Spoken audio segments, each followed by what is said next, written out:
चाणक्य का असली नाम है विष्णुगुप्त, और चंद्रगुप्त मौर्य ने विष्णुगुप्त को चणक पुत्र चाणक्य की उपाधि दी थी, जिसकी वजह से हम उसको चाणक्य के नाम से जानते हैं। ये वापस आते हैं और बोलते हैं कि अच्छा, एक और बात यह है कि चाणक्य का भी अंत हमको अब तक पक्का नहीं पता है। तो कुल मिला के वो 3 युगों से 3 ऐसे अलग अलग नाम ले रहा है जिसका अंत हमको अब तक नहीं पता है। ये वापस आते हैं और बोलते हैं हर किसी का एक पर्पस होता है जीवन पाने का, दुनिया में आने का। तुम्हारा क्या पर्पस? वो बोलता है मैं एक आदमी को ढूंढ रहा हूँ। ये लोग परेशान हो गए। ये लोग बोलते हैं तुम जो खुद सत्युग से जिंदा हो वो किसी और आदमी को ढूंढ रहा है। बोलता हाँ, किसको ढूंढ रहे हो तुम? बोलता है मैं सुभाष चंद्र बोस को ढूंढ रहा हूँ। ये लोग बोलते हैं सुभाष चंद्र बोस मर चुके हैं। ये बोलता है नहीं, अभी जिंदा है। तुमको क्यों लगता है कि वो जिंदा है? लगता नहीं है, मुझे पता है कि वो जिंदा है। Hi guys, my name is Akshat Gupta. I am a full-time house husband, part-time author, screenwriter, poet and lyricist. एक बहुत छोटे कस्बे से आता हूँ जिसका नाम है अंबिकापुर, डिस्ट्रिक्ट सरगुजा, छत्तीसगढ़। छत्तीसगढ़ का नाम तो सुना होगा आप लोगों ने। मैं आपको आज कुछ चीज़ें बताऊंगा और मैं आया हुआ हूँ दृष्टि टॉक्स पे दिल्ली में। तो मैं आपको कुछ ऐसी बातें बताने वाला हूँ जो आपको नहीं पता होंगी। उनमें कुछ ऐसी भी बातें होंगी जो शायद आपको पता होंगी। तो आप अपने हिसाब से चुन लीजिए कि आपको क्या पता है और क्या नहीं। अंबिकापुर एक बहुत छोटा सा कस्बा है जहाँ से मेरे जीवन की शुरुआत होती है। माता पिता लव मैरिड हैं उस समय के। तो 50 साल पहले उन लोगों ने शादी कर ली थी, लव मैरिज की थी, तो एडवांस्ड ही होंगे। उनकी शादी हुई, कुछ साल बाद आपके सामने खड़ा हूँ मैं हुआ। उस समय छोटा होता था, अब थोड़ा बड़ा होता। क्लास 6 तक मैं अंबिकापुर में पढ़ाई किया और क्लास 6 में मैं फेल हो गया। उस समय पहली बार पता चला कि फेल शब्द का मतलब क्या होता है।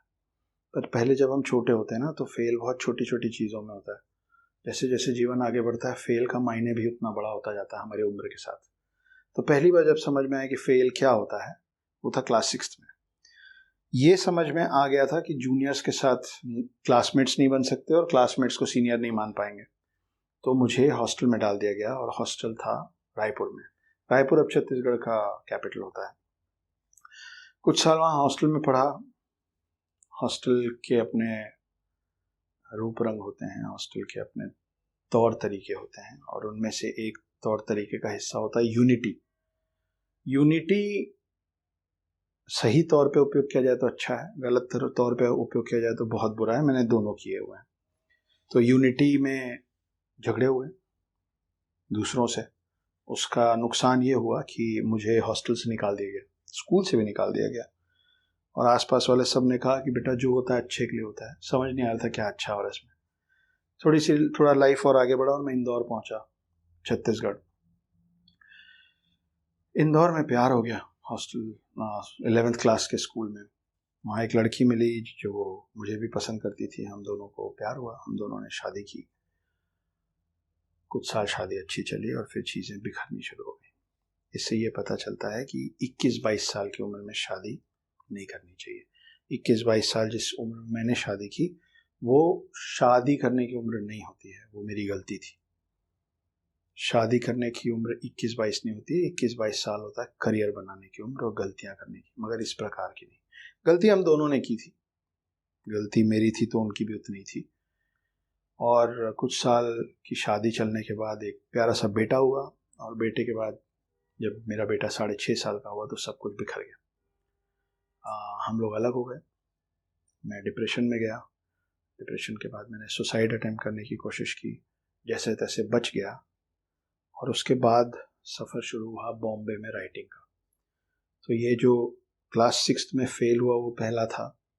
क्लास 10th में मारपीट करके जो फेल हुआ वो दूसरा था। शादी में जो फेल हुआ वो तीसरा था। बेटे को जो खोया वो चौथा था। मैं 5वीं फेलियर के लिए पहुंच रहा था बॉम्बे। 2014 में मैं मुंबई पहुंचा और फिर हर रोज़ फेल होता था, क्योंकि आप जीवन उतना आसान और उतना खूबसूरत होता नहीं जितना दूसरों का जीवन बाहर से दिखता है। लोगों को दूसरे के सर का ताज दिखता है, उनके पैरों के नीचे के छाले नहीं दिखते। तो बहुत सारे छाले हुए। एक एक करके कहानियां सुनाता गया और रिजेक्शन लेता गया। 2014 से रिजेक्शन और फेलियर का सफ़र जाके थमा 2018 में, जब मेरी लिखी हुई एक किताब द हिडन हिंदू को महेंद्र सिंह धोनी साहब की पत्नी ने पसंद किया। वो एक प्रोडक्शन हाउस चलाती हैं जिसका नाम है धोनी एंटरटेनमेंट, और उन्होंने उस तीनों पार्ट्स के राइट्स खरीदे। आपको इसके डिस्क्रिप्शन में उस बुक का डिटेल मिल जाएगा शायद, और हुआ तो शायद कवर पेज भी दिखेगा।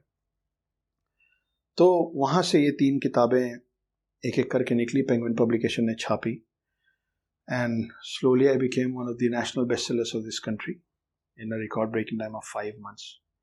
1 लाख से ज़्यादा कॉपीज अभी तक बिक चुकी हैं 1 साल से कम में। ये एक अच्छा फिगर है एक डेब्यूटेंट ऑथर के लिए। साथ में मेरे पास 7 और फिल्में हैं अलग अलग प्रोडक्शन हाउसेस के साथ, और सभी नॉन प्रोडक्शन हाउसेस। अब मैंने ऐसा क्या लिखा था द हिडन हिंदू में जिसके कारण लोगों ने उस कहानी को, उस किताब को इतना पसंद किया, आपको बहुत शॉर्ट में वो बताने की कोशिश करता हूँ। एक अघोरी पकड़ में आया 2020 में, जो ये कह रहा है कि मैं 4 युग जी चुका हूँ बिना मरे। मैं सत्ययुग में भी था, त्रेता युग में भी था, द्वापर युग में भी था, और कलयुग में भी था। मैं राम से भी मिल चुका हूँ और कृष्ण से भी, और मैं ढूंढ रहा हूँ उन 7 चिरंजीवियों को जिनके बारे में आप और मैं बहुत थोड़ा सा जानते हैं। नाम है हनुमान, परशुराम, अश्वत्थामा, वेदव्यास, अश्वत्थामा के मामा कृपाचार्य, राजा बलि, और रावण का भाई विभीषण। ये 7 वो नाम हैं जो हमारे पुराणों में ऑलरेडी लिखे हुए हैं कि ये तो हैं ही चिरंजीवी। और ये जो एक किरदार मिला है अघोरी के रूप में 2020 में, वो बोल रहा है कि उन 7 के अलावा मैं 8वां हूँ जो इतिहास के पन्नों में अब तक छुपा हुआ था और पकड़ में आया अब। तो पहली श्रृंखला में आपको इस बारे में थोड़ा बहुत पता चलेगा। इसका 2nd पार्ट हिंदी में रिलीज हो रहा है जून अंत में, इसी महीने, और इसका 3rd पार्ट आएगा सितंबर में। अंग्रेजी में 3 बुक्स ऑलरेडी बाहर हैं, लोग उसको पसंद कर रहे हैं, आप भी कोशिश कीजिए पढ़ने का। इसके अंदर जब ये बोलना चालू करता है तो ये जो 7 लोग हैं उसकी बात ज़्यादा मान नहीं रहे। तो ये लोग बोलते हैं कि हम तुम्हारी बात को सीरियसली नहीं ले रहे हैं, लेकिन कोई भी व्यक्ति 60-70 साल के जीवन में अपना नाम इतिहास में दर्ज कराने की कोशिश करता है। Everybody wants to register their name in history. So तुम तब से हो, तुम्हारा कहीं कोई नाम नहीं है? तो बोलता है मेरा कई बार अलग अलग नामों से नाम है। ये पूछते हैं कैसे? बोलता है त्रेता युग में मेरा नाम सुषेण था। अब टीम को नहीं पता कौन सुषेण, क्या त्रेता। इनमें एक एक्सपर्ट है जिसको पता है, वो बताता है कि अगर ये त्रेता युग की बात कर रहा है तो ये रामायण काल की बात कर रहा है, और सुषेण वो वैद्य था जिसने लक्ष्मण की जान बचाने के लिए संजीवनी बूटी सजेस्ट की थी और हनुमान पहाड़ लेके उड़े थे। वो तस्वीर देखी होगी आपने जो हनुमान पहाड़ लेके उड़ रहे। तो पहाड़ जिसकी वजह से लेके उड़े थे उसका नाम था सुषेण, वो वैद्य था। ये वापस आते हैं, बोलते हैं और क्या लगता है तुमको कौन रह चुके, और इस बार वो बोलता है कि द्वापर युग में मेरा ही नाम तो विदुर था। Vidur was the half blood brother of king Dhritarashtra, पांडवों और कौरवों के चाचा थे। इतना बोल के वो पंडित ठिठक के चुप हो जाता है और कुछ सोचने लगता है। तो ये लोग सब पूछते हैं कि क्या हो गया भाई तुमको, कहाँ खो गए हो? अब जो वो उनको बताता है और जो मैं आपको बता रहा हूँ ये सत्य है, मैंने नहीं बनाया, ऐसा है। बताता है कि एक अच्छा राइटर हर किरदार को पूरा देता है, पूरा कंप्लीट करता है, उसका क्लोजर देता है। मगर ये सच है कि रामायण के अंत में सुषेण का अंत और महाभारत के अंत में विदुर का अंत नहीं लिखा हुआ, और ये इन्हीं दोनों का नाम ले रहा है। तो पूछता है इन्हीं दोनों का नाम क्यों? पढ़ा पढ़ा यह अघोरी बोलता है कि जब मैं मरा ही नहीं था तो वेद व्यास और वाल्मीकि मेरा अंत कैसे लिखते? इसलिए उसमें नहीं लिखा हुआ है क्योंकि मैं अभी भी जिंदा हूँ। ये सब चौंक गए, इनको समझ में नहीं आ रहा है कि यहाँ हो क्या रहा है। वापस पूछते हैं तुमको क्या लगता है और कौन रह चुके तुम? इस बार जवाब आता है कि कलयुग की शुरुआत में मेरा ही नाम विष्णुगुप्त था, और कोई अजीब सा लैंग्वेज बोलता है और उठ जाता है। ये सब बाहर जाते हैं और पूछते हैं कि कौन सा लैंग्वेज बोल रहा था ये। एक अलग एक्सपर्ट है जो इंडियन हिस्ट्री में PhD है, और वो बताता है कि इसने वैदिक संस्कृत में एक श्लोक कहा है जो originally written and said by Chanakya. तो ये लोग बोलते हैं चाणक्य का लिखा और बोला श्लोक ये क्यों कह रहा है? तब उनको पता चलता है, जो कि फिर एक सत्य है, कि चाणक्य का असली नाम चाणक्य नहीं है। चाणक्य का असली नाम है विष्णुगुप्त, और चंद्रगुप्त मौर्य ने विष्णुगुप्त को चणक पुत्र चाणक्य की उपाधि दी थी, जिसकी वजह से हम उसको चाणक्य के नाम से जानते हैं। ये वापस आते हैं और बोलते हैं कि अच्छा एक और बात यह है कि चाणक्य का भी अंत हमको अब तक पक्का नहीं पता है। तो कुल मिला के वो 3 युगों से 3 ऐसे अलग अलग नाम ले रहा है जिसका अंत हमको अब तक नहीं पता है। ये वापस आते हैं और बोलते हैं हर किसी का एक पर्पस होता है जीवन पाने का, दुनिया में आने का। तुम्हारा क्या पर्पस?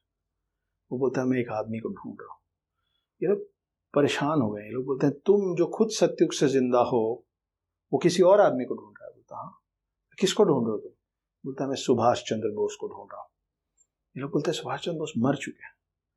ये बोलता है नहीं, अभी जिंदा है। तुमको क्यों लगता है कि वो जिंदा है? बोले लगता नहीं है, मुझे पता है कि वो जिंदा है।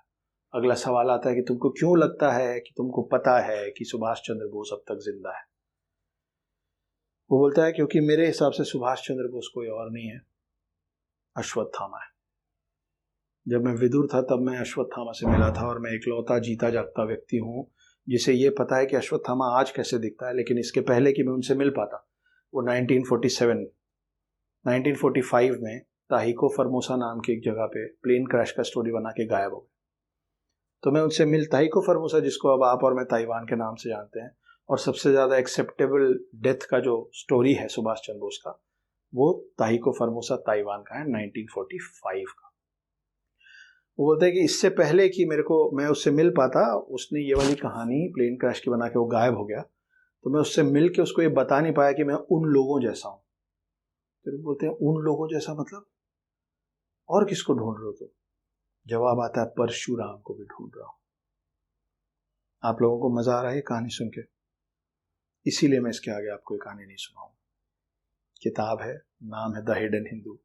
ढूंढिए, ऑर्डर कीजिए, उठाइए, पन्ने पलटिए और पढ़िए। मेरा नाम है Akshat Gupta. I am a full time house husband but a part time author, screenwriter, poet and lyricist. Thank you so much.